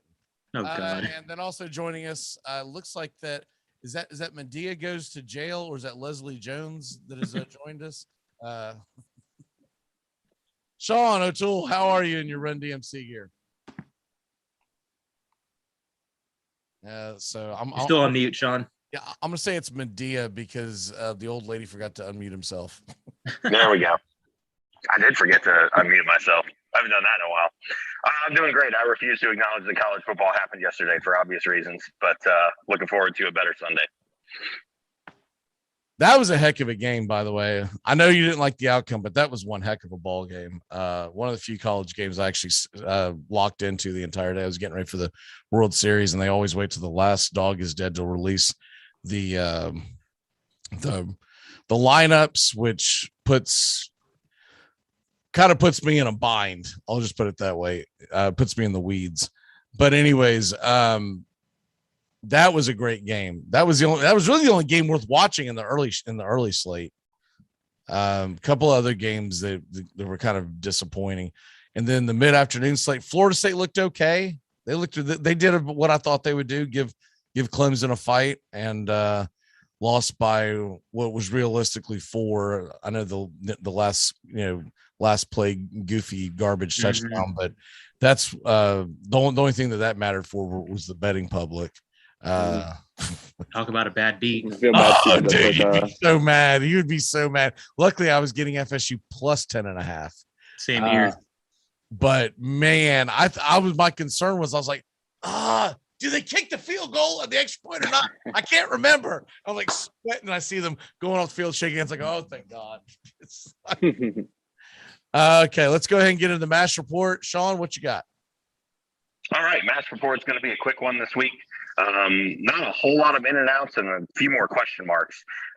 So for fantasy purposes, players that are in this week, Baker Mayfield is in. He's going to play with a partially torn and fractured labrum, but I guess they feel like maybe that's better than Case Keenum. We'll see. Nick Chubb is back in from his calf injury. Jerry Jeudy in, which I have a lot of shares of Jerry Jeudy, so I'm excited to see that. In a matchup that I think benefits him this week. Gronk is back in after missing the last several weeks. Deebo Samuel was listed as questionable midweek. I'm going to bring him up later because he's got some interesting numbers this season that I don't think are being paid attention to, but he is actually going to give it a go. And Stephon Gilmore, don't often mention defensive guys, but he's going to play for the first time, it looks like today, for Carolina. Which could matter in some decent matchups if you're interested in maybe taking some guys down the value board that are playing with the Falcons, Calvin Ridley and the like, knowing that Gilmore is going to line up across from them may make you think twice.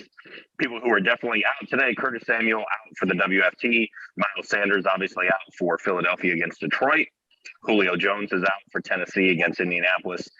Christian McCaffrey obviously still out on IR, and Antonio Brown is out for Tampa Bay. A couple of question marks. It does look like, unless they're just trying to fool everybody and get the betting lines down, the Cowboys are intending on starting Cooper Rush tonight.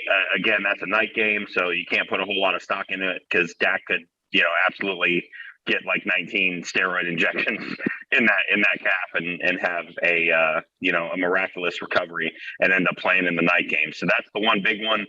Eckler showed up on a lot of midweek reports as questionable due to a hip injury, but he kind of had a good back and forth with Stephania Bell on Instagram because he's starting himself in his own fantasy lineup with a wink. He's like, yeah, I'm pretty good to go. So it looks like Eckler's going to give it a go today. And just a few things in that Titans-Colts game, because I heard you guys mention it in the first hour. Rashawn Evans is out for the Titans, one of their better middle linebackers due to an ankle injury. And their defensive assistant coach, Jim Schwartz, also is out due to COVID protocols. Not sure how much that matters, but if there's anybody else that they haven't disclosed yet as being contact traced because they're waiting on a negative test before game time, that'd be something you want to keep an eye on. So that's it. That's all I got for match this week. Pretty light one. All right. Sean, if you could drop off and drop back in, your audio is terrible, man. It sounds like 1952 radio or something. Got it. Steven, what are your cold and bold predictions today? Bold prediction. I'm going Dan Arnold for Jacksonville Jaguars. I'm going. He's going to score a touchdown today. He's been heavily involved in this offense since he came over. I mean, he was traded from Carolina right before that Thursday night game started. 2 days after that, got 4 targets that game. The past 2 games, he's seen 13 targets, got 8 catches, just about 100 yards, averaging close to 12 yards a catch. I love the upside today against Seattle. And my cold prediction, I'm actually going to stick in that same game. Tyler Lockett just has not been the same without Russell Wilson there. DK Metcalf is the clear alpha in that offense. Geno Smith really prefers him. I get while I think DK Metcalf can have a big day today, I think Tyler Metcalf's going to continue to see a little bit of nothing. All right. Well, I don't know where Sean went. I thought he was going to jump back in really quick, so we'll wait on that. Bobby, while we are waiting on that, what is your lock of the day? My lock of the day is Mike Evans under 63.5 receiving yards. He's going up against Marshawn Lattimore, and if you know anything about that matchup, it has not been historically good for Mike Evans. He typically is very productive. I think Godwin and Antonio Brown he's not playing. Right? No, he's out. But Gronk is back in, I believe. Gronk, I think he's questionable, but he should play. And then Godwin obviously is still going to be involved. So I think those two guys are going to be looked at quite a bit today. But Mike Evans, again, I just don't see him having a big day. He never really is good against Marshawn Lattimore. All right. And of course, that's not your traditional bet. So it's only a minus 120 payback. So keep that in mind when y'all are betting. All right. So not too bad. If it gets up to like the minus 140-ish, we don't take those as bets because it's just like, what are we talking about? At that point, I'll take the Rams on the money line. That's my lock of the day. Minus 11. So go ahead and where are we at here? Sorry, it's late night last night. Gold and cold for Sean. Gold. Yeah, that's right. Apologize. Sean, what are your bold and colds? All right. So my bold, and I don't really know how bold it is, but I'm going to say that the Detroit Lions get off the schneid today. Even though That's we are a popular topic today. Yeah. Even though we're 0-7 on the season, we're actually 4-3 against the spread. I mean, I've made money on them this year. I know a lot of people have, and I don't think the Eagles are very good. I think that's going to be an interesting game. It could be up and down the field a little bit more than I think people are expecting, given some of Hurts' advanced numbers. But I actually think the Lions are gonna get off the board today and get their first win. My cold is going to be a little bit weird. I really think Atlanta's gonna. I'm struggling to remember right now if that game's in Carolina or in Atlanta. Someone remind me really quick. In Atlanta, I think Atlanta's going to boat race Carolina. I haven't liked anything I've seen out of Carolina the last couple of weeks. And just adding Gilmore isn't enough. I mean, they benched Darnold last week. And Atlanta's really going to be able to attack Carolina's run defense. Carolina's given up in the last 2 weeks 245 yards and 198 yards. And in comes suddenly a very potent running attack with Cordarrelle Patterson. So that's one that I think further down the board that isn't getting as much attention as it should. All right. So what we got here on the docket here? I guess we'll go ahead and do the DFS team build. Get that set up. Are there other lines that have y'all's eye right now, by the way? Yeah, there's a couple. I like Seahawks and Jaguars under 44.5 total points. I like really? That. I was actually just gonna say I like the over on that game. Oh, fight it out! Let's go. One of us are gonna win today, so I guarantee that. I don't see it being a very high scoring game. There's one that I've got my eye on, but it's just so low. I don't know that I can touch it. The Pittsburgh-Cleveland over-under is 43. I did a little bit of digging into it. The Pittsburgh under is actually 37-12-1 in road games since 2015. For some reason, that's tracking data that goes back several years. That's just a really low number. I mean, I got pinched last week chasing a low number in that San Francisco Indianapolis game on my lock, just because I thought the weather would be so bad it would affect the game, and it really didn't. I mean, 30-18 is a pretty standard NFL score. So I'm not going to chase that one. If anything, I would take the over. The only other one that interests me today. Have you seen what the weather's going to be like? Because in Cleveland, the biggest thing I've seen over the last few years, I know that Steven and I have talked about this, but when it's in Cleveland, if the wind is bad, have you seen what the wind is like? It's about 10. Yeah, it's like 6 miles an hour. It's like mid-50s. There's no real bad weather on the docket this week in the NFL. Honestly, the only bad weather is looking like it's going to be Arrowhead tomorrow night for the Giants-Chiefs game. Everything else is like, I even thought Buffalo would be bad, but it's like 20% chance of rain and 53. I mean, that's not going to slow anything down, really. Okay. I'm not liking hearing that about Arrowhead, because I have to stream Daniel Jones in a league. Ooh. Hey, you got the rushing upside there. At least that you helps. do. If he doesn't trip, I mean, that's always a concern. Yeah. But all right, well, let's I'm picking it up to hopefully he rushes for 50 yards. All right, great, let's go. That's still better than Sam Darnold last week. What's that? Still better than Sam Darnold last week. That's for sure. You got me negative points. I'm just stuck because this is one of these leagues that doesn't have anything out on the waiver wire. And my quarterback is Russell Wilson. Ooh. And yeah, exactly. So it's just like, I don't know what to do, because it's either that or start like a Sam Darnold or something. It's like, oh man, I had to pick up Heineke because I got Dak possibly out this week. Woo! Oh man. I mean, it was either Heineke, Darnold, or Tua. I mean, it was not good options. Wow. The good news is, I believe, I'm going to double check this real quick, but I believe tonight, yes. Well, yeah, it looks like it's going to be clear for the World Series tonight. So okay, they've got nothing but thank God.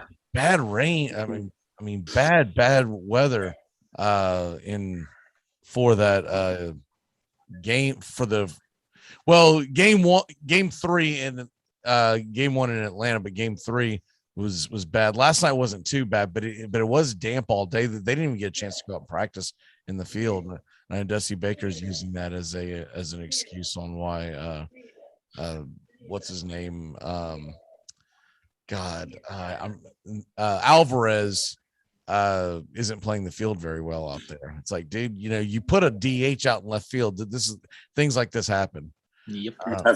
I don't know how many games Dusty watched this year, but when he played the field, he didn't look good previously. So I don't think the weather had a lot to do with that. But there's a reason he's a DH. Yep. Yeah, it's supposed to be clear tonight in the mid to high 50s. So we should be good to go for game 5 of the World Series. Hopefully the final game of the World Series, but hopefully another 2 bullpen games in a row. Your sleep schedule is hoping it. Yeah, exactly. All right, so let's go ahead and do our DFS of integrity. I think McGee, you're up first. Let's give it to Bobby this week, and then I'll do it next week. Okay. Bobby, why don't you give us your stack? So grab a quarterback and grab a stack with that quarterback. Can I do a running back with the quarterback or no? Sure. Yeah, sure. All right, I'll do Burrow and Mixon then. I'll do Burrow and Mixon both against the Jets. I could see Burrow putting up some points early, getting out to a big lead against the Jets, and then Mixon just kind of pounding the rock and, getting in the end zone maybe 1 or 2 times today and putting up some points. And he does catch out of the backfield, so that's not that is true. Not terrible. Steven, where are you going? Actually, I thought we were doing integrity, so I pulled that up. Let me get. We'll do those here in a second. I'm gonna get this done, and then we'll. Let Sean go first, so I can pull up. Okay. All right, Sean. Hey, I'm going to grab a guy that I mentioned just a minute ago in the wide receiver slot, Deebo Samuel at 7,400.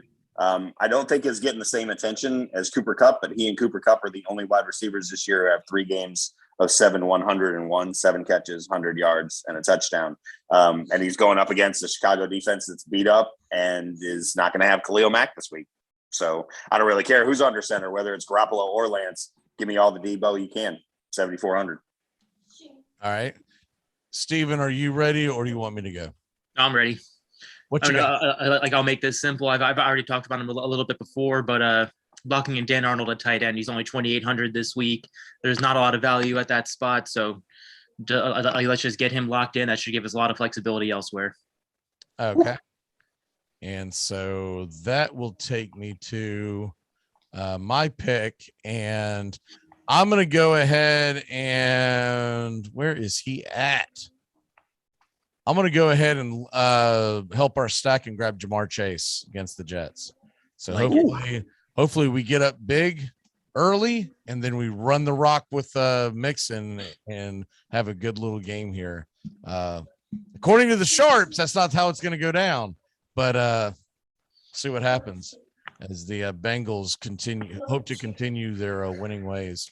Sometimes I think Sharps do things just to try and drive public money somewhere that they want it to go. So I'm not. I heard you say that in the first hour. I don't know how much I'm reading into it, man, because the Jets stink. This guy that I'm referring to picks about 5 games a year where they're like his mega games. Right. Keeps about an 80% win clip. So he doesn't do things he's not all, smoke and mirrors. Like he's the real deal. And I don't like to play at all, but I'm going to play it because he said if he's going to do it, I'm going to do it. I'm not going to do it to his level. I'm sure he's going to get, boat money and everything else involved in it. I'm just going to throw like bucks at it and hope it hits. Who's next? Bobby, what you got? I'm gonna go with Khalil Herbert. I believe he's 5,400. He scored 19 and 21 in the past 2 weeks. There are people who were thinking, Darrell Williams, he's come back off the COVID list, so his production would go down, but nope, he balled out last week. He's going to do it again this week. I don't know why he's still cheap, but go out and get him in your DFS lineup. He is a beast, and I think he's going to have a big day against 49ers defense. All right, Sean, what say you? Well, we need to save a little bread on our defense, and then I'm going to leave the rest of the meat on the bone for you other gentlemen. So the aforementioned Atlanta Falcons are 2,900 as a defense. Carolina has committed the most turnovers in the National Football League the last 2 weeks. Seems like they're going to trot out Sam Darnold again. Atlanta, I don't remember. No, they're not coming. Are they coming off a bye? They had the London game and then they had a bye, beat right? Miami last. No, they played. They beat Miami. They beat Miami. That's right. Okay, so but anyways, Carolina, no CMC. Even with Gilmore out on the field, I don't know that they're going to be able to stop to Atlanta at all. I think Atlanta could get up early. Give me the Falcons at 2,900, and I'll leave some more meat on the bone for you guys. That's just more of a turnovers and, hey, some wonky stuff could happen kind of play there. They played Tua last week, so they're actually coming off a double bye. So zing. Zing. Say that when Tua shredded them last week. Steven, where are you going? So we got. Let's see. By the way, before we get past this, do they trade Tua for Deshaun Watson at the deadline? The reports by Schefter and everybody that's plugged in at ESPN is that Houston's going to hang on to him. I don't know why, but no, Houston's hanging on to him because they're not budging off of their original asking price, and everyone, right. no seeing team, everyone's balking. He hasn't even gotten a suspension yet. It's like, man, I would cut bait as quick as I could with Houston. I traded to Miami for Tua. I wouldn't be asking for a number one with Tua. Well, they're going to take a lot more than Tua. They're going to. Well, I mean, everything I've seen is that they're not even going to want Tua in the package. They're going to bring in the third team to take Tua. Right. There was the last one was Denver. Denver was the third team in the kitty because they wanted Tua, which I don't know how Tua's an upgrade. I don't see how Tua's an upgrade over Teddy Two Gloves. But no, I don't either. I would rather at this point, yes, but I think Tua may have a higher ceiling. I mean, I think we've seen what we're maybe 10 years from now because Tua will probably may still be playing and Teddy won't be, but. I don't know. It's as simple as this. If Tua goes anywhere else in the NFL, he's going to be an NFL superstar because that's just the Dolphins' luck. Plain and simple. No, he's not. But anyways, Tua is a guy that was drafted a little high, but he's not terrible.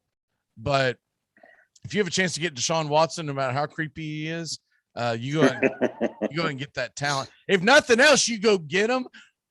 Let them explode, and then you sell them again. You know what I mean? You just keep raising that stock price. All right. I think the teams that are looking to trade for him, maybe though, or I think they're trying to have a clause in place where if he does get suspended for what he did, or maybe he didn't do, I don't know. It just depends. If he does get in trouble, though, that they can rescind the trade or something. But then they're gonna have to. Well, then they're gonna have to f off because he's gonna get suspended. So if I'm the Texans, I'm like, no, dude, we know he's gonna get suspended. So don't tell me that this trade is gonna get kicked back if he gets suspended. He's groping on like freaking 22 women. You what? I mean, come on. Yeah, that ship's kind of sailed at this point.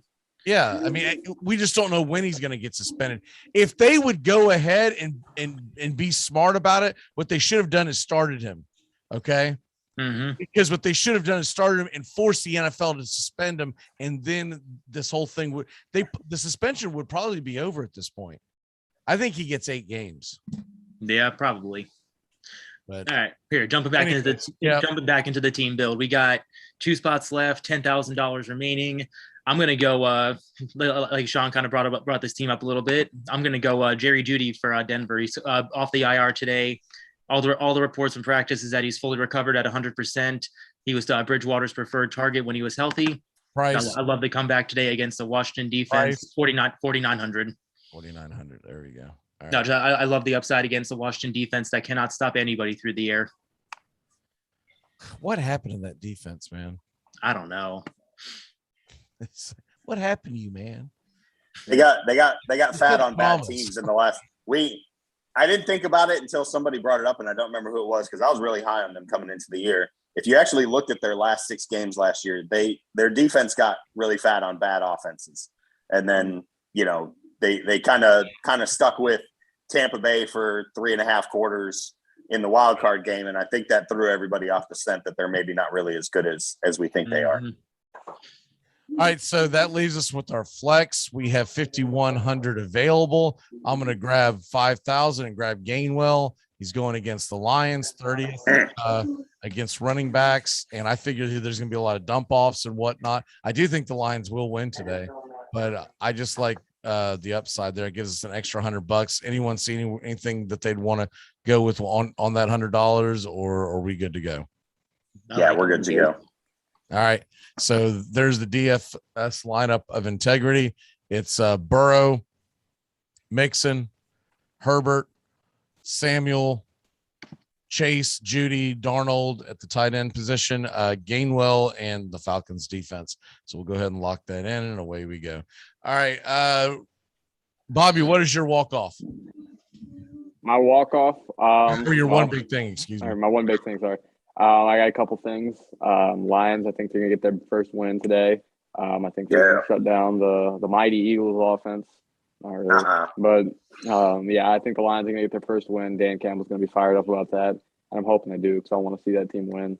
My other one is that I'm hoping, not going to jinx it, that the Braves win tonight in the World Series. We get to see Manfred in Atlanta, like you mentioned. I think that'd be funny. But, I want to see the Braves win today. You really would. Yeah, it's just that's like the icing on top of the cake, man. It's just like if he has to give them the trophy in Atlanta, he was scoring. Are you serious right now? I've got to fly to Atlanta. Y'all can't win one game down there. What are the odds he chickens out and has like Dale Murphy do it or something? Yeah, that'd be fun. He's gonna force someone related to Hank Aaron to go out there and he's gonna steal it from Goodell. He's gonna have like some Braves player, probably like Dale Murphy, walk out the trophy like they do with the Super Bowl trophy now, so that Goodell can hold it for as little as possible and not get booed. Watch. Yeah, well, does he even go out there on the field? Nah, not without George Bush's life preserver from the first pitch in Yankee Stadium. He isn't. Because to me, that is I don't know. That's a part of his job, but considering what he did to the city and cost them, what was the estimation? It was like, I believe it was $116 million just for that weekend. Yeah. Just for the weekend. That doesn't even count the extended counties, man. Like you get out to like Cartersville, like 45 minutes away.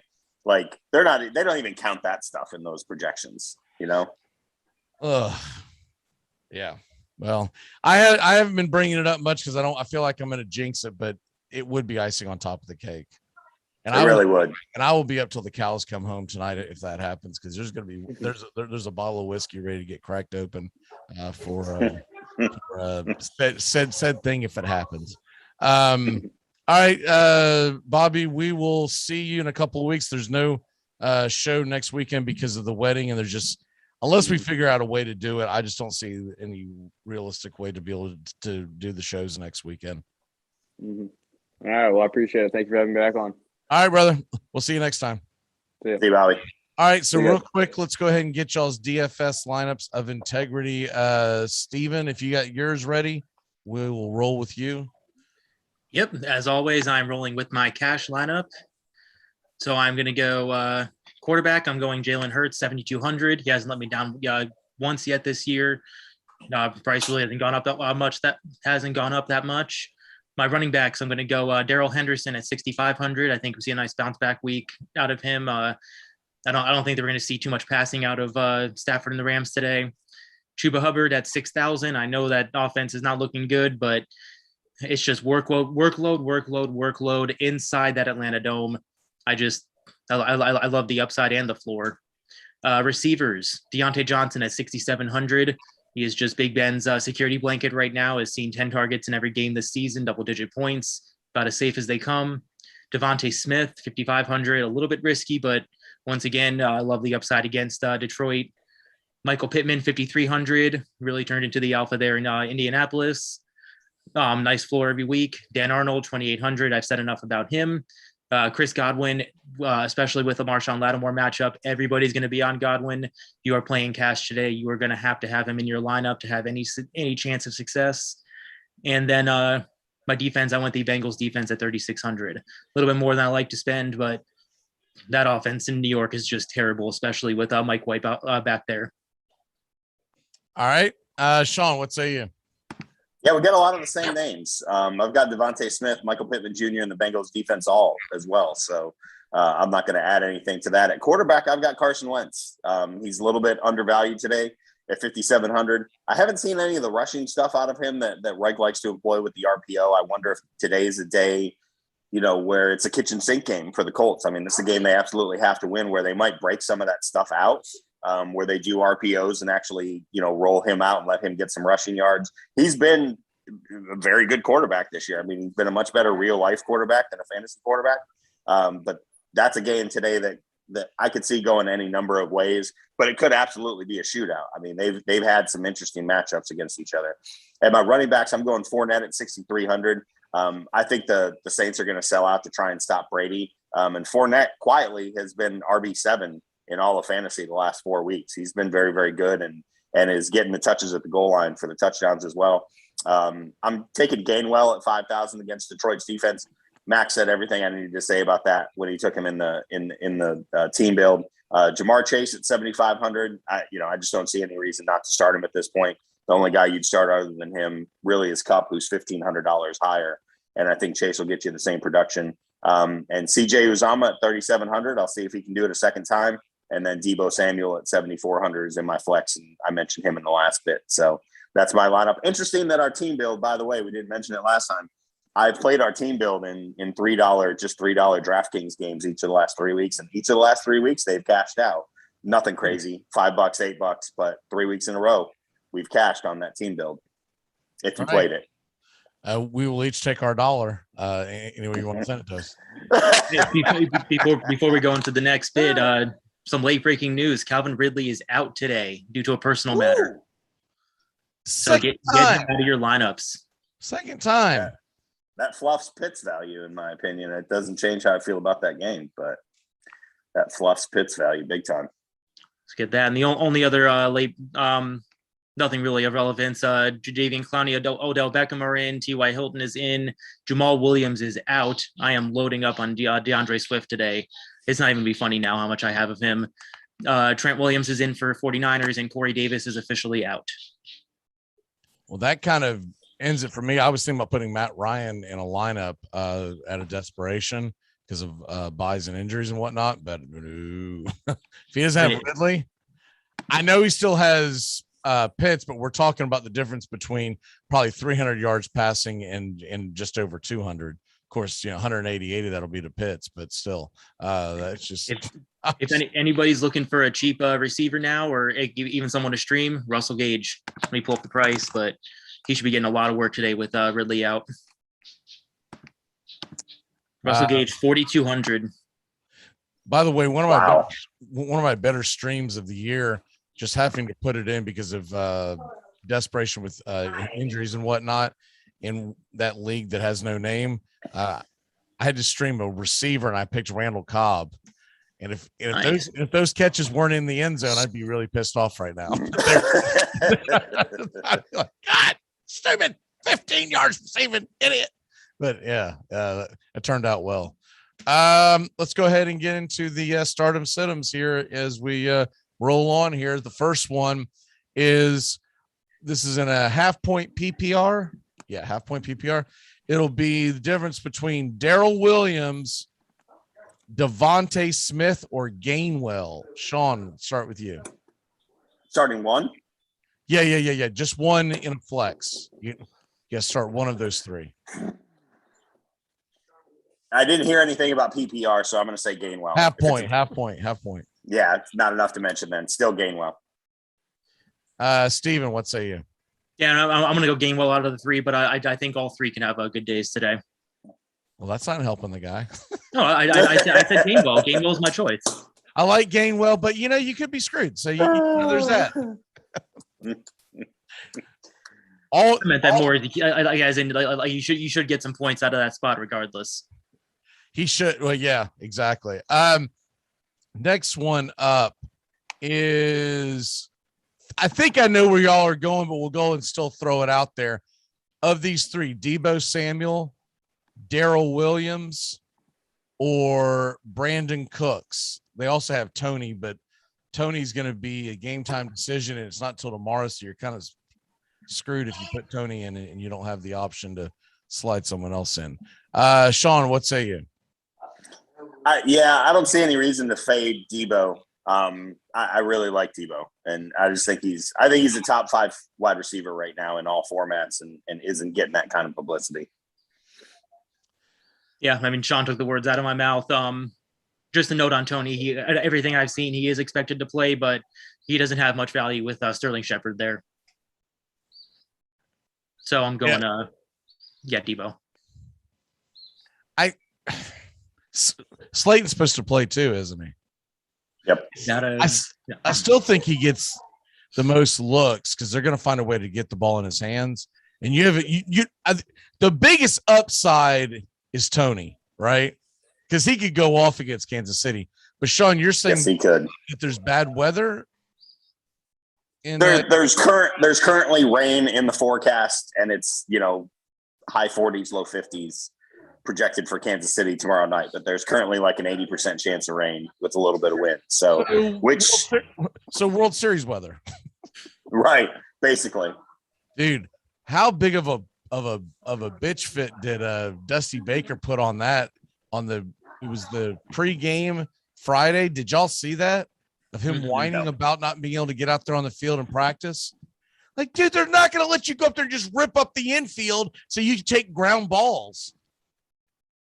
I mean, if I was about to lose my what feels like my 7th World Series as a manager, I'd probably be pretty testy in my 70s too. So whatever.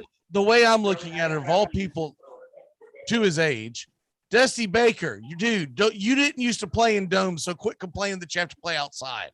I mean, come on. Wearing those gloves has made him soft. Do what Snicker does. Just sit there and just go and just let the world happen to you. Hope for the best. He just hope for the best. What? We won? Awesome. Let's go. That guy's got to have a rabbit's foot the size of Texas in his pocket right now. Next one up. This becomes a little more interesting because of the injury that Steven just told us about. But at the running back position, are you starting Cordero Patterson, Darrell Williams, or Chubba Hubbard? Steven. I'm still going Chuba there. I mean, Patterson, he has done a lot, but I still can't trust it yet. I mean, it feels like it's just like he's going to evaporate into thin air, and we're not going to see him ever again. Double digits every week since the opening week. I know, but it just something just gives me a bad feeling about that. I'm going Chuba though. Sean, what say you? Said it earlier, 245 yards and 198 yards the last 2 games. And if I'm going to bet against anything, it's Steven's instincts since he hasn't hit a lock this year. So I'm good. I'm going to go with Patterson. Sorry, Trosh. I love you. I've hit plenty more DFS, so I'll take it. I did not know where that was going. That caught me by surprise. I'm not trying to laugh. I've been holding that one I've had that shotgun shell in the chamber for 2 weeks since he texted me how much he hated that his locks were missing this year. Sorry, I love you, buddy. Hey, still 9-7 in the last 16. I'll take it. Hey, there you go. It's all about break it up. Family show. Are you going with the Chargers defense or the Falcons defense, Sean? That's actually kind of hard because the Chargers are coming off a bye, but I don't know how many people have watched the Patriots. Mac Jones has been really good the last handful of weeks. And I don't, I'm not seeing it. If I gun to my head, I would take the Chargers, but that's a lot closer than you think it is. What, the gun to your head or what?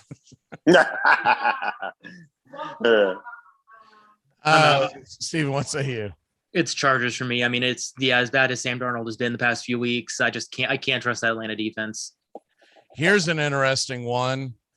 Damian Harris or Kenneth Gainwell, Sean? Ooh. That is kind of interesting. But if the Chargers get up early, Harris is going to get taken out of the game, and it's going to be the Ramondre Stevenson show, who has been more of their pass catching back. So I'm still going to stick with Gainwell in that one. Steven? Yep, Gainwell. I like if the Patriots were a favorite, I'd take Harris, but Gainwell for today. All right. Moving on from that, this is a flex position, and you've got to start. Well, first of all, it's a running back off of a flex. Darrell Williams or Damian Harris, Sean?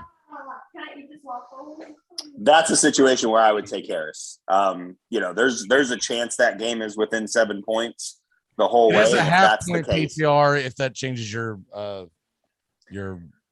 They bring Stevenson in for obvious passing downs, 3rd and 6 and longer. But that doesn't mean Harris is useless as a pass catcher. He's not useless. He'll still get stuff on 1st and 2nd down. So I would still go Harris there.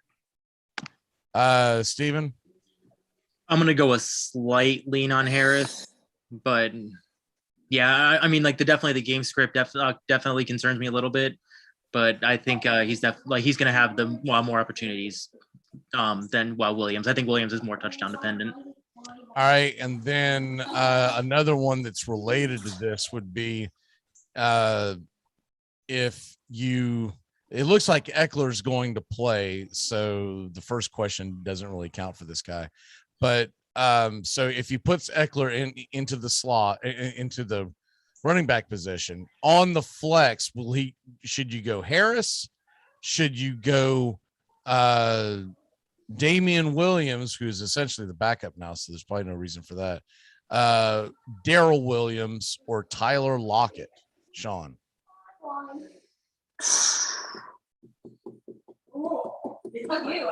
Man, I do like Lockett today against Jacksonville, especially because they've been showing signs of trying to get him a little bit more compatibility with Geno in the last couple of games. I think he's really undervalued. So give me Lockett there in that spot, even if it's just he gets a lot of catches. Steven, Williams of KC, Lockett or Harris? I'm still going to go Harris here. Okay. I think I'm going to lean Harris. I know what you're saying, Sean. I don't trust that until Russell Cooks comes back. I just have a hard time putting Lockett in there because he's essentially turned into a wide receiver 3, even though he's got wide receiver 1 talent. Right. Maybe he can maybe he could fly across the country and they could borrow him in Atlanta because essentially he is Calvin Ridley 2.0. All right. Next one up on the docket is we've got the quarterback question here. Joe Burrow or this is an interesting one. Do you go Joe Burrow against the Jets or do you go crazy and start Mac Jones against the Chargers? Or there's a third option. He said that he could drop Jones and pick up Matt Ryan. Sean, say what say you? I mean, look at how I'm dressed. Let's get jiggy with it. I'm going to take Mac Jones in that scenario because I do think that game could be wild. Belichick tends to have a script, but then modify things as the game evolves. Chargers coming off a bye. Herbert's points are speak for themselves. I mean, he's in rarefied air as far as his production. I think a lot of people are going to read too much into that 45-0 game last year when he was a rookie. They're not going to fool him that way again. So I think that game could be up and down the field. Give me Mac. Steven, what say you? I'm going to go Burrow. I mean, even in Mac's best game is basically Joe Burrow's floor. I mean, Burrow had 13 against Chicago, but aside from that, it's been 18, 18, 22, 20, 23, 27. Mac Jones just hit 20 points for the first time last week. And he's not throwing a lot of passes, doesn't have the greatest receiving core. And I just don't love going like him going on the West Coast against that Chargers defense. I'm sticking with Burrow. Steven, I'll stick with you real quick. Chuba Hubbard in the flex, or Emmanuel Sanders, or Kadarius Toney, or Devontae Booker. Definitely down to the first two for me. I'm still going to go Chuba just because he has the higher floor. Sean? I'm going to go Chuba as well. I haven't mentioned him much today, but he's actually a good play today. Here's an interesting one. The San Fran D or the Seattle D, Steven? San Fran. Seattle defense has been almost historically bad so far. Even with Charles Nagy not allowed to come into the stadium. Yeah, I mean, he brings their offense down, not the defense. Right, I know, but I'm saying that I still don't. Could the Bears hang 50 on San Fran today because Nagy's not there? Is my point. Joey, I just don't think Justin Fields is fully ready yet. The San Fran can get a lot of pressure, and that offensive line of Chicago is just bad. Give me San Fran. Anyone? Any idea what the wind speed is going to be up to 20 miles an hour in Chicago too? That's interesting. Sean, any difference there? Not really, but I don't hate Seattle if you're in a bind because Jacksonville's offense has just been, they move the ball, but they've also turned it over a lot. But yeah, if I had to, I would take San Francisco because the Bears just look hapless. Yeah, definitely stream Seattle if you need a defense. But if it's between Seattle and one of the top defenses in the league, you always go with the top defense. This guy says he's in a 12-person standard league. I have 2 wide receiver slots, 2 running back slots, and 1 flex. Cody, you're taking your phone. And so I know this is a lot to digest, but he says I have Keenan Allen, Claypool, Metcalf, AJ Brown, and Diggs. I can only start 2. Which 2 do I start of the receivers that I believe he's asking about? I mean, out of those, I mean, Diggs is a hardcore lock. I think this is the blow up week for him. And I think it's got to be AJ Brown with Julio Jones, right? Yeah. I mean, I'm not starting Claypool. I know that. But I mean, like Metcalf upside is still. Oh yeah. Metcalf is there. It's definitely, my top 3 are Diggs is the lock. And then between Metcalf and Brown. I think I'm going AJ Brown just because of the injury to Julio, but Sean, what say you? Yeah, I got nothing to add there. Those are the 3 names I would say as well. There's some meat on the bone. I'm gonna go AJ Brown and Diggs. I think I'll take Brown and Diggs. Okay, yeah, that's where I'm going here. Let me see here if there's another. Oh, here we go. Gaskin, Carter, and Collins and Hines pick 2 running backs. This is a full point PPR. So Myles Gaskins, I'm assuming this is Michael Carter, Alex Collins, or Hines. Steven, we'll start with you. I'm going to go the first 2 names in Carter and Gaskin. Carter's got a lot of receiving work past couple weeks. Malcolm Brown is out. He's on the IR from Miami. I think they're going to give Gaskin a little bit some more touches. He gets a lot of work in the passing game. Give me those 2. I'm not a fan of Hines this week at all. And I forget that middle name, but this is not better than what was it again? Alex Collins. Oh yeah. I'm not touching that Seattle backfield. It just, especially with Rashad Penny back, it just seems like a 3-headed monster with him, with Collins, Penny, and Travis Homer. I like Collins and Carter. Sean, be the tiebreaker. I'm going to say Gaskin and Collins. I like Gaskin's upside today, and I actually do like Collins. I like Collins against Jacksonville because they haven't stopped the run at all. And say what you want about the Seahawks, Pete's still out there trying to win games until Russell gets back. He thinks he can still get in the playoffs with this team. I thought for sure you at least going to pick Carter. I didn't think you're going to throw the curveball there. Gaskins just concerns me going against that Buffalo's defense. And then if the Bills get up early, like they very well could, do they just abandon the running game and does it turn into another 35-0 debacle? I don't think it's going to be that bad today. But what I like about Collins is he's definitely the every down back as far as the early carries for Seattle, and they should be playing in front of the sticks with Jacksonville's defense. But okay, we'll move on from that. We want to make sure that we don't have any more sitting in the chat room. All right, here we go. Running back position, and here's an interesting one. Do you go Darrell Williams tomorrow night against the Giants at home, or do you take a swing at David Johnson, who's now the starter in Houston, but we don't know what the hell that's going to look like, or Devontae Booker?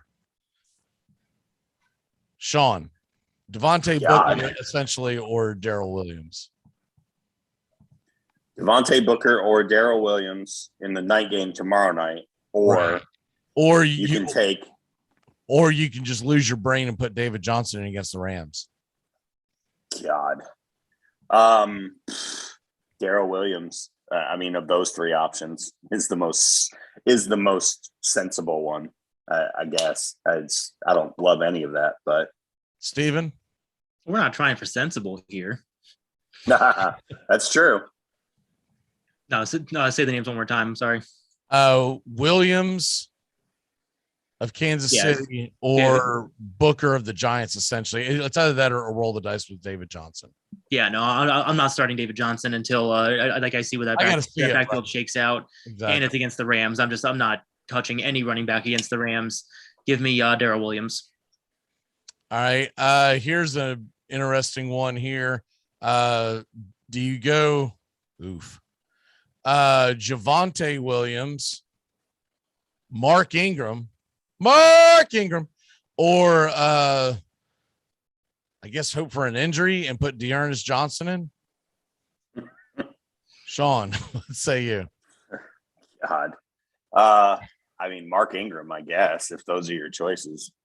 He might vulture a touchdown or two out of Kamara. That's not the only thing you can hope for there. He also put a note at the bottom of him. He said, I know, but not everyone's in a candy cane league. Candy cane league. Wow. I don't know what that means, but I find it funny. I feel it though, because I'm starting Byron Pringle for the second week in a row in a really deep. Oof. It was either him or Juwan Johnson. So you got the fever for the flavor of the Pringles, huh? Man, that hurt. That is hurt. I haven't heard his name all year. I don't think we've gotten one fantasy question about him. Like, he's one of those guys you see at the very bottom. Like, if you see him on the waiver wire, you're like, wait a minute, there's something wrong with my filter. He's a guy that you plug in a showdown lineup just to have a cheap guy in there to make the rest of the team work. Right. That's about what you're going to get out of him. Right, I'm definitely saying no Dearness Johnson though. Repeat the two names again.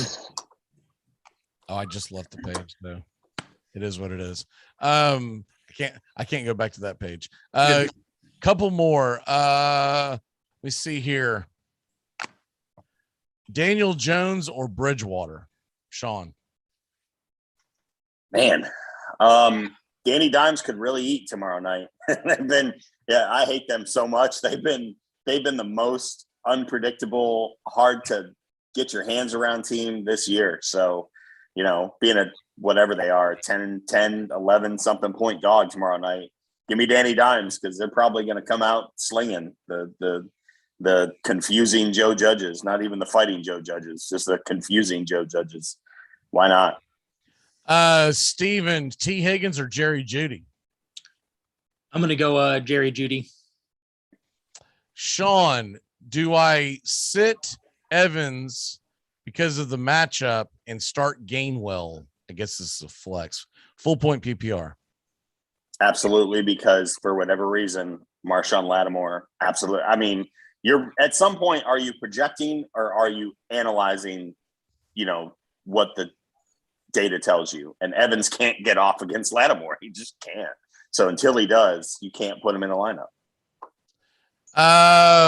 Brandon Cooks, Kadarius Toney, or Gainwell got to fill two of those spots.